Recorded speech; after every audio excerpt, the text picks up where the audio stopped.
Do you prefer some supermarket-owned brands? Lots of coverage in some of today's papers about supermarket-owned brands. The consumer group Which has compared Aldi and Lidl mayos against some of the well-known brands, and the cheaper versions came out top. Well, I want to hear from you this morning. Do you prefer some supermarket-owned brands? Most of us have had to tighten our belts, and the supermarket-owned brands are a very useful way of helping us to do that. But from this research, it's not at the expense of taste. But are there some household brands that you would never scrimp on? Or have you found tastier alternatives that are actually much, much cheaper?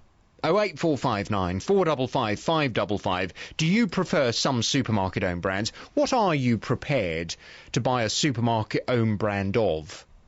I'd love to hear your views. Jonathan Davies is an economist and a wealth advisor. And dare I say, I would imagine, a savvy shopper. Good morning to you, Jonathan. Good morning to you, Jonathan. Do you prefer some supermarket-owned brands? No, not really, because we're not really brand people at all. And it's interesting because I saw this article as well, and my wife and I, we've been grocery shoppers at Aldi for several years since they moved into our part of Hertfordshire, and they don't have brands there. And I'm a strong proponent of Aldi to my friends, strange as it may seem. And we say what you get there is Tesco Premium for Tesco value prices, so long as you don't care about branding, and we certainly don't.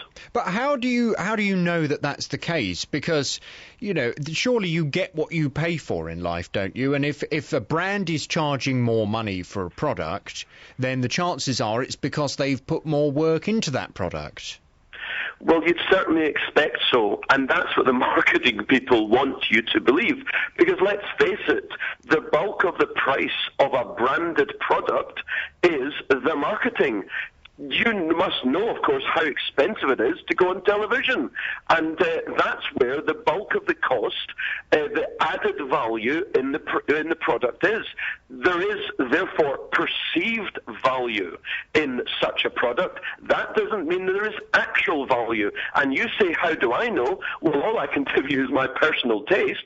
I know that the quality of the products at Aldi, I don't necessarily want this to be an advert for Aldi, but there you have it. I am a weekly shopper at Aldi. The quality is fantastic, and yet it's 40% cheaper to buy than anywhere else. So you're telling me that if you were going to go out and buy a tin of baked beans, you wouldn't go for Heinz or HP or one of the branded makes?